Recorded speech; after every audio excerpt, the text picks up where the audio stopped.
and not be, a decision is taken by one body without due consultation. These are the things that are agitating people's mind, why Nigeria appears to need to be restructured. The situation as it is needs to be revisited. Look at their commerce, look at their educational system, look at their health system, look at the works. Building a road on a level terrain is simpler than on an undulating area. These are the things. And I believe that merging us together in 1914 was a misfortune. Because it appears to me, well, Obasanjo has tried breaking us into 6. These 6 even are almost the country by themselves. Okay, we now decide to stay together for some other reasons. If we want to stay together, our relationship has to be stratified. You have to look at it objectively. What you have that I don't have, I can give you. What I have, what I don't have, and you have, you can give me. This is purely democratic system. You look at it objectively. But in Nigeria today, some people just sit down, make the rules, impose it on the others. And you look at the recent event by the president. 19 security officers, all northerners. Abba. These are the things damaging this country. Because we are not civilized. We're not matured enough to run the system they want to run. Because the power of the president is too much. And he remains an African. And we must admit that so far with democracy, we are still primitive. That's why we're having this agitation left and right. I personally don't want Nigeria to break. But if that is the solution, let us break. And I always say, restructure, or to thy tent, O Israel. Now, in your quest for restructuring, or in a quest for restructuring, many people have been clamoring for true federalism. Now, how will this true federalism really impact positively on the nation and then help us address some of the challenges that we face presently?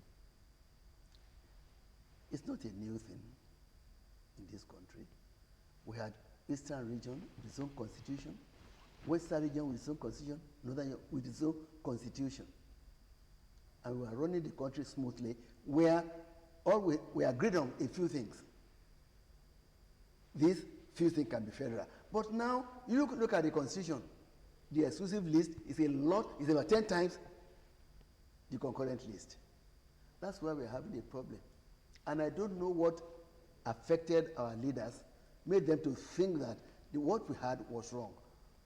The mistake the soldiers made was to want us to run before we can walk. Coming in 1966, and the way they went about it was a misfortune. And that was that dragged us to where we are today. I always tell my soldier friends that you caused the problem in this country. Because Ironsi got there and unified the country. That was inhuman. You can't change human being like that. Suddenly, from parliamentary system, you went to unitary system.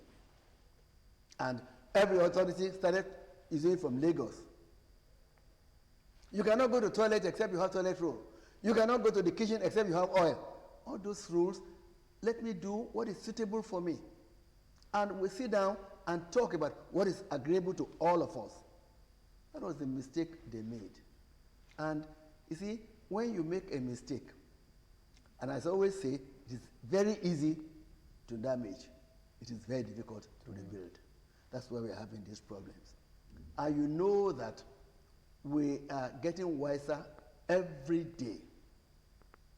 Unfortunately, leaders in some of the regions could sit down on their people.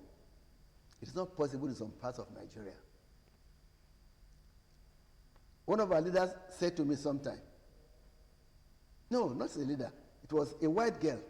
I was teaching tennis in St. Elias College, and the lady, white girl, had worked in the north for about 3 years, and she came to work in Ibadan, St. Teresa's College. We were having a chat. And I said, how are you enjoying the country? She said to me, I've lived in the north for 3 years.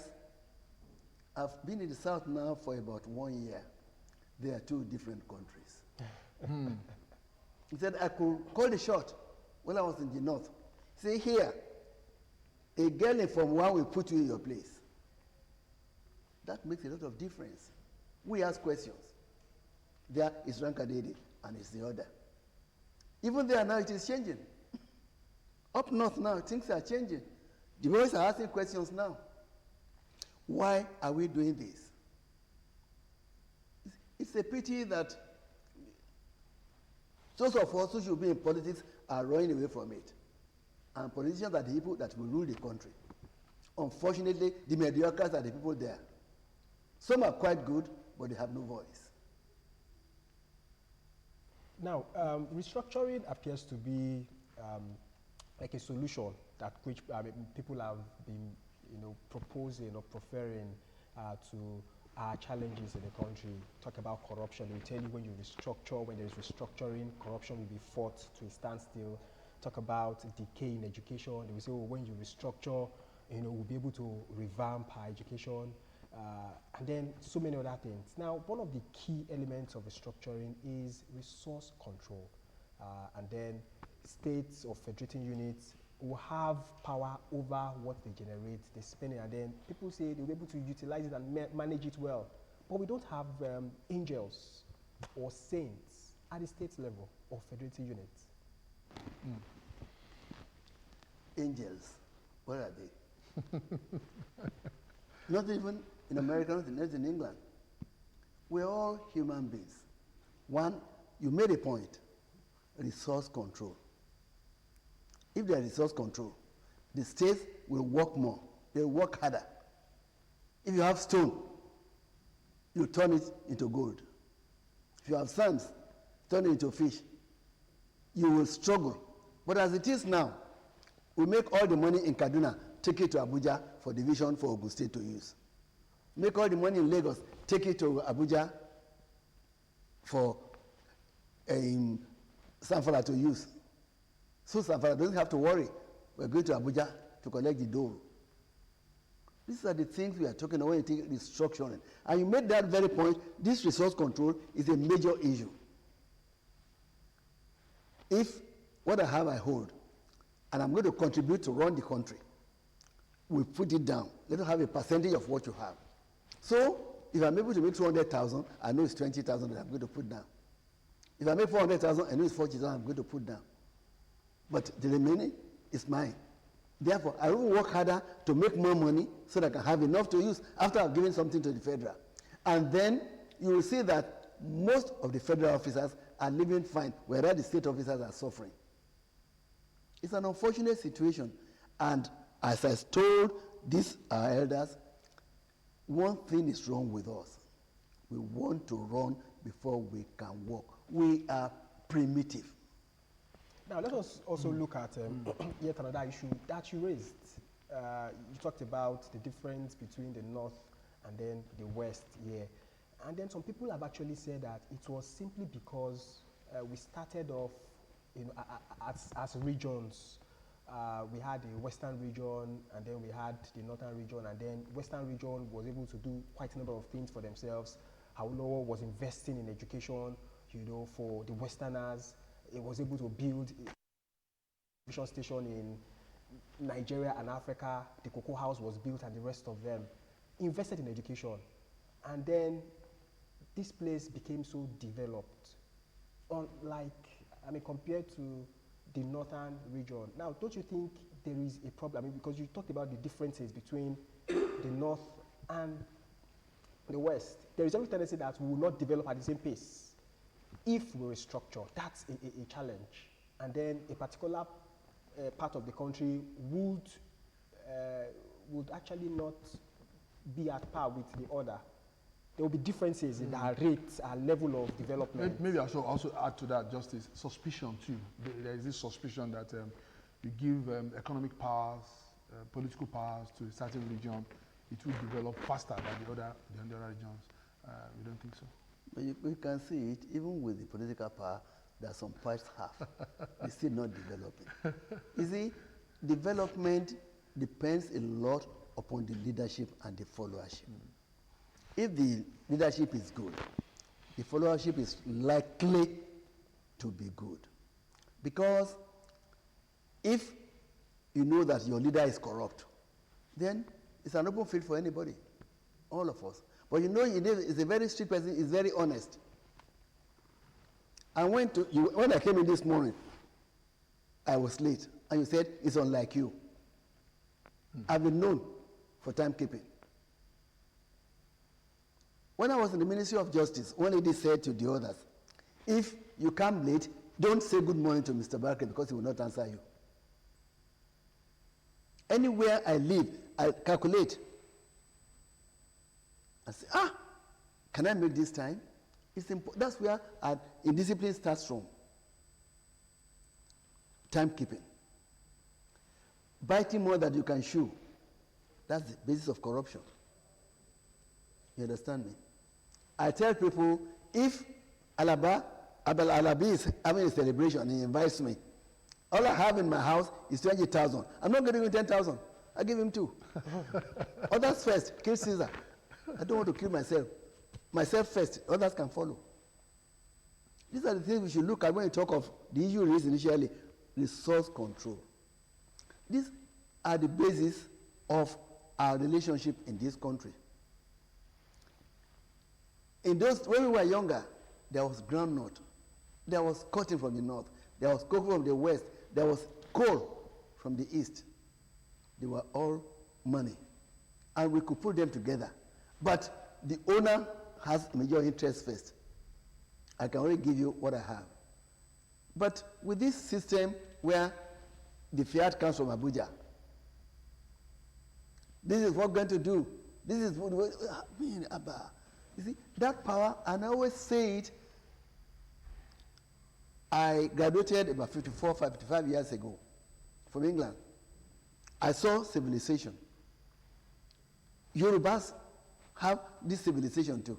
And I must tell you, even in the north, they're highly civilized in their own system.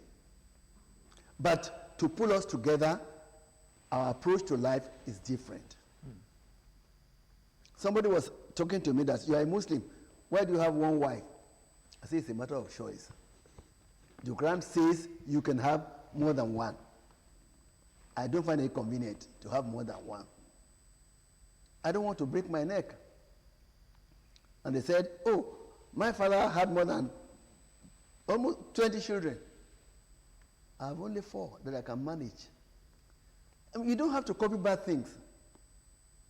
When we talk of resource control, restructuring has many angles.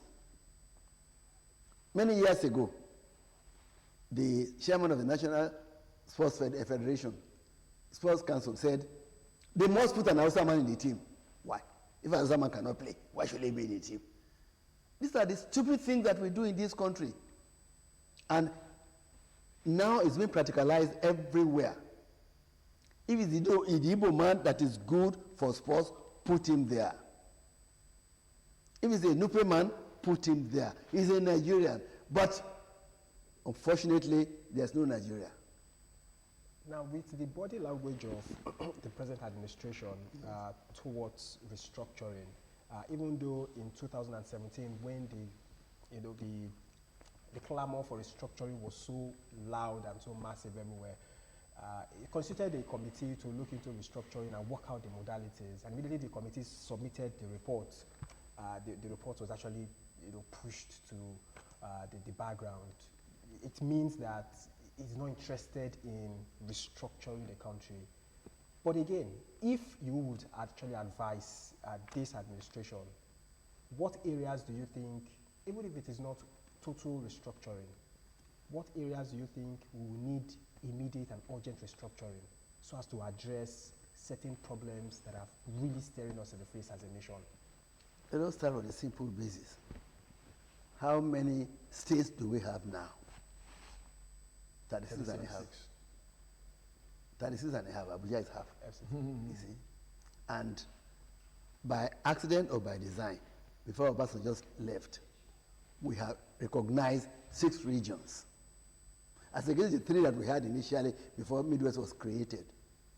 Don't you think that, for example, we had the Western governors coming together, thinking of common purpose, security. Let the South do it.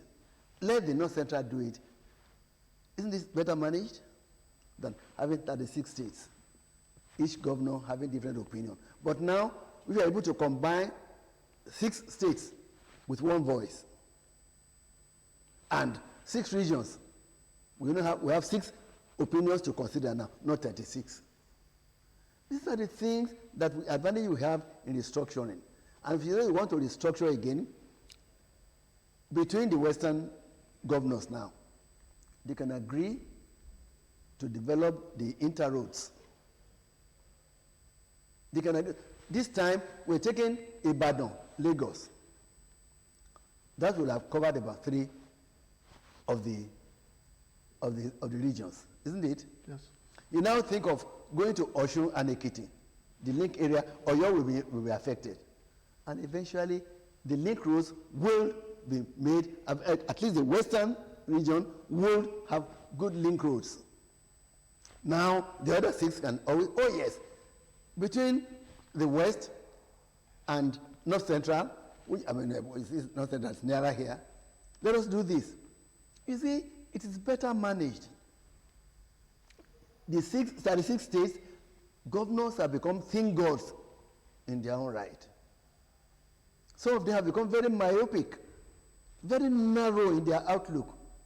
Whereas, if I sit down with you and we exchange views, you can learn from me, I can learn from you. But if we have bits and pieces, to put them together sometimes could be difficult. That's what we are talking about. Let us restructure. And I said, accidentally, Obasanjo has broken us into 6. Has united us into 6 out of 36 and a half. We have the national capital, well, Abuja, let it be there. But then, if we have these regions, and we now see that we are wasting too much money on administration. When we came here in 1976, we have about 11 permanent secretaries. There are 45 of them now. What are they doing? Has the world expanded? But because, oh, it's there, let us make it this way. That's why we have to look at it and get less selfish.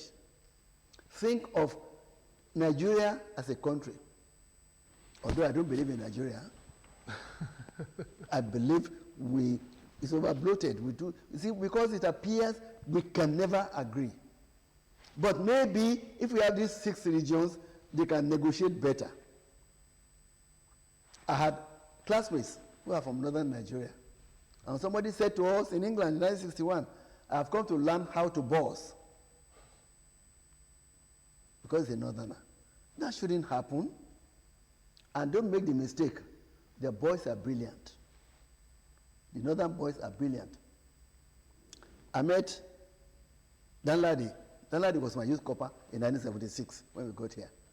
Danladi was one of the Bamayi brothers. He's a lawyer. You want to hear him speak English language. I'm talking of 1976. So don't make the mistake. He's from Kebbi. They were part of Sokoto at that time. The northerners have got good materials, but we had the wrong impression. They are dreads. No, they have caught up. But unfortunate thing is that they have misconception about the others. Their leaders have indoctrinated them. Otherwise, why is a Fulani man carrying his AK-47 to come and fight in the south? To do what? Why kill a Nigerian like you? Probably we should also look at views of those who are opposed to restructuring and get your thoughts on it. Is there anybody opposed to it? Well, some people believe that what we need at first is restructuring of the mind, and that is not the system. That is left to God, not to the human beings. You can't change people's mind. Only God can change it. Because at the end of the day, these people are of the opinion that it is the people who should pretend over the system. the people manage the system. They are your brothers. If the person does not have a very good mindset, Yes. no matter the amount of restructuring, the results will still be nothing to write home about. So once the mind is properly restructured, if it finds itself in any system, it will be able to get the best out of the system. What's your thoughts? Well, let me give you one good example. I don't know the governor again now. I wrote a paper for him on management of sports in Ogun. That's my area, in Ogun State. You know what they did? When they set up the committee, they didn't put me there. And one of them came to come and ask for my paper. I said no. You see, these are the things, I think it was Daniel, yes. All those are the things that is wrong in Nigeria. Sometimes, well, I don't know what is wrong with us, honestly, I must say. When I look at our people, you put the wrong peg in the right hole. And you, of course, what do you get? It will never work. It will never work. You go and carry a person who read English, go and manage a television house. He will do better because he has done literature. The engineer needs the knowledge of the historian. You must know where you are coming from, where you are, and where you are going. Otherwise, you cannot restructure. As you said, restructuring in this country is not a thing that can be done with a pen. We have to look at it. And I always tell them it's plus and minus. There is no absolute solution to our problems. So restructuring by itself is not to be taken in isolation. A few things are involved in restructuring. I have written a paper on it. The Kwara man believes he's a Yoruba person. Because in Kwara, there are 85% Yorubas. The Fullers are 60% of the remaining 15%, and they are nominating the people. What do you say to that? And you just put people, let him be there. The Barma will say, Omawaneje will say, if you're not right for it, you should not be there. And these are the basic things about restructuring that we are talking about. It is not a magic wand. Human beings are going to operate it, no matter the law you put on the ground. So some people even believe that it will create new problems for the nation to grapple, for the federated states to grapple with. If what you have has 5 problems, and the new one is going to be 3 problems, which is better? Problems are there to be solved. Just back here, leadership. What about leadership of? Because just like you said, the clamor for restructuring is noisiest in the Southwest. But then we've seen leaders in the Southwest who have paid lip services to the values of late Chief Obafemi Awolowo. They say they are Awoists when it comes to pages of the papers and all of that. But in their closets, they behave otherwise. You don't think that's the problem for the Southwest? I don't take the Southwest in isolation. I take the African man. Whether it's a northerner, southerner, or easterner, you see, it's still an African. And as I said initially, our problem is primitiveness. We are not civilized. You see, if you are civilized, your eagerness for wealth will be reduced. I'll make myself an example for you. See me wearing white. You know why? When I became a judge in 1988, I knew we shall be invited to many occasions. And if I have one brown lace, wear it on Monday. Friday, today.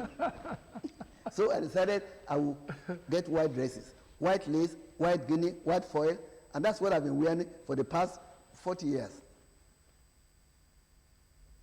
I didn't know how many I have. You see, I devised that decision myself because I haven't got the fund. But Nigerians, most of us are not like that. We look at shortcut. Let me go and buy lace from Alabi, and I won't pay him. I'll go and buy from Taiwo. I won't pay. Then, I mean, I'm wearing brown lace today, I'm wearing green one. They don't know that I've not paid for it. Nigerians are very versatile people. We can do better than we are doing. But as you rightly said, sometimes it is the leadership. Sometimes it is the followership. We push our leaders too hard. Okay, they're talking of 30,000 least minimum pay. And I just ask myself, 30,000? What will I do with it? Most of these low-income people have more than 2 wives. They have 7 children, 8 children, and they are paid less than those of us who have 3, 4 children. What is the solution? Revolution. Because, I mean, he that is down is fear no fall. He that is low, no pride. You're already down. What are you? I mean, all you can do is to bury me now. And he doesn't care. But if you're on top, you are enjoying, you're using helicopter to come from Ikperu to Abeokuta every time. You don't want to leave the place. These are the basic things about restructuring. You have to look at it compositely. The lower people, what do they need? That's why you have a bit of comfort in England. The lower people are paid enough and there's accommodation for them. They have local government flats where these people do at least 2 rooms and a sitting room for him. Instead of paying £2 that I pay in other places, he pays 10 shillings. And I worked in the post office when I was a student. I was there for 18 months as a postman. And you see them, we interviewed somebody, he said, what do you think of Harold Macmillan? I said, oh, they are meant to rule. He said, I'm a laborer. My father was a postman. I'm a postman, higher grade. I'm satisfied. If you don't have people who are satisfied, they won't bother you. But if you don't give them food, you will not sleep. You know the language of Ibadan people. Kakakomo le moyo, omonle ni onishu. Justice, let's take you quickly to Amotekun. That is the Southwest Security Outfit. Is also that an element of restructuring? You think it's an element of restructuring? I think so, because if there's security, we have less problem. And when the federal government, Malami, appeared to be raising query against, I asked myself, don't you have guards in our houses? Do I need the permission of the governor of the state to have a guard in my house? Each governor in the western region has his own security outfit. They know how to pull together, and they give it a name. Leopard, Amotekun. What is the problem they've created for the federal that is bothering Malami? That's what I said about this power drunkenness. If it wasn't the federal attorney general, he won't be saying that. And there are times when these boys, when they get to position, they forget where they are coming from. Somebody called us some 10, 15 years ago, I'm attorney general. And so what? Well, what is the position of the Constitution on the Amotekun? The Constitution does not say anything about security. The governor has responsibility for his state. Now he wants to combine with others. The security officer of Ogun State is the governor. He now says, I want to talk to Fayemi in Ekiti. How do you manage your own? I want to talk to Makinde in Ibadan. How do you manage your state? Let us sit down and talk together. And we agreed, okay, let us call this our collective outfit, Amotekun. What is the problem? It's not conflicting to the Constitution at all. It's just that people, and I said to you, once people get to the federal level, they think, oh, we are in charge. It's because of the silly Constitution that we have, putting all the powers in the federal. That's not democracy. But Amotekun seems to be winning now because the Easterners have also brought up their own. Yes. The Northerners have also, so in the long run, we have the three major regions. We are restructuring. Unwittingly, we are restructuring. These are the things, even the attempt of the Western governors to come together is a sort of restructuring. They now see that Lagos cannot do it alone. Ekiti cannot do it alone. But 6 of us that were together in the what we call Western region, because Lagos went away in 1967, can now work together because we are brothers. And Matama Sule said several years ago that the Yoruba man is a different breed altogether in Nigeria. We are the only one that the whole of what's it called Western region, we can all speak Yoruba. Duncan Bali told me when they created the state in 1975 or 76, we were inaugurated together, that we were lucky in the Yoruba area. He said what they called Benue Plateau then had more than 250 languages, not dialects. Languages, not dialects. So we are lucky here. And if we are lucky and we are exploiting our luck, nobody can quarrel with us about it. My friends in Eastern region don't speak the same language. It's a blessing for us here. And of course, if you are blessed, your neighbors are bound to envy you. It's a sort of envy. Let them start it now. See? Shege, yeah, they call their own also. See? Who's Shege? It's a bastard. From the point of view of societal evolution, Justice Bakri, do you think Nigeria will someday wholesomely restructure? Someday in future? As I said to you, even this level we have restructured to get to this level. Because Western region was there with its own constitution. We were clamoring. Awolowo, Akintola, they had a break. That led to the coup of 1966. Resultantly, in 76, we found ourselves in this position. Bit by bit, Gawan, from 3 regions, we got to Midwest, it became 4, then 12, then 19, then 21, then 36. 36 governors in one country. Our resources. And I'm not blaming them at all. Even you are here. Once you get to the level of a director here, messengers and their children will come and borrow money from you, they will not pay because they see you are comfortable. Whereas you are not as comfortable as they think. We go and belabor the parliamentarians. Oh, Baba, after marriage, Baba, we want to have a wedding. Tomorrow, we are christening. The day after, we are going to bury my grandmother. Bring money, bring out of his, and if he steals, you don't say, that man is a rogue. You made him to steal because ask him more than he can afford.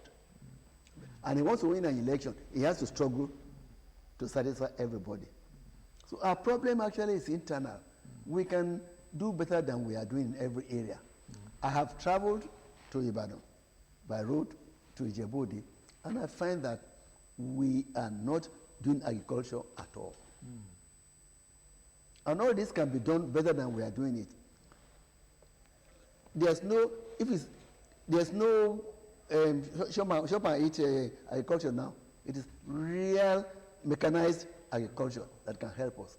And I tell you, with water, which is available on almost our lands, if you get boreholes, you can get a lot of things planted in our own area here. And Yoruba say, Tonjeba ko nushe, ishe bushe. If we can have enough food, there will be less armed robbers. Because you become an armed robber, at the end of the day, afterwards, if they kill me there, I don't mind to die. Because he has, the man his back is on the wall already. He's compelled, he cannot do anything, he doesn't care again. So if we restructure and we have peace amongst us, we relate as brothers and not as rivals, it's better for us. But I don't want these 36 states. There are too many. Justice, the Bakri will be leaving you shortly. You are the chairman of the Egba Group. Yes. Is this the position of the Egba Group that you have come to establish this morning? We have held a press conference, and we've said this. Let the federal keep a few things. Let the power remain in the state, and let them contribute to run the federal. That is our position in the Egba Group. And we had the support of our grand patron, the Aleki of Egba land. We showed it to the other Obas. That's what they think. And we believe that we can speak to other cultural organizations because that's where the power is. Don't let's not deceive ourselves. We take a lot of decision in cultural level because even the governor has family, he has classmates, he has playmates who cannot leave him. I can't go there now. I mean, the governor is not more than my children, older than my children, but I can't say that. I can. Your Excellency, sir, that's where he is, yes. And he takes decision on our behalf. But he has people he consult unknowingly. Vedu, bye-bye. His friends, not in the cabinet, not anywhere. They are his friends, and they are the people who go about. That I'm sure that the governors too are listening to us, and they will listen to us for all the time for the better. It's always a pleasure talking to Justice Demola Bakri, Chairman, Egba Group, a man of many parts. Along the line, we also spoke about sports. We spoke about tennis. Ogun Green Court, we hope we'll be back. Well, maybe. I'm hoping. maybe. If it didn't come back when Amosu was there with my son that I could tell anything, I don't think it will come back. We must thank you so much, Justice Demola Bakri, for coming this early morning to share your experience and knowledge with us on this topic, the advocacy for restructuring. And certainly we'll have to bring you back in the days ahead to talk more when issues emerge from this issue. Thank you so much, sir. Anytime, I'm for you. Thank you so much. You're welcome. Okay, let's take this break. When we return, we shall be discussing something else. Stay with us. Newdawn on the People's Daily.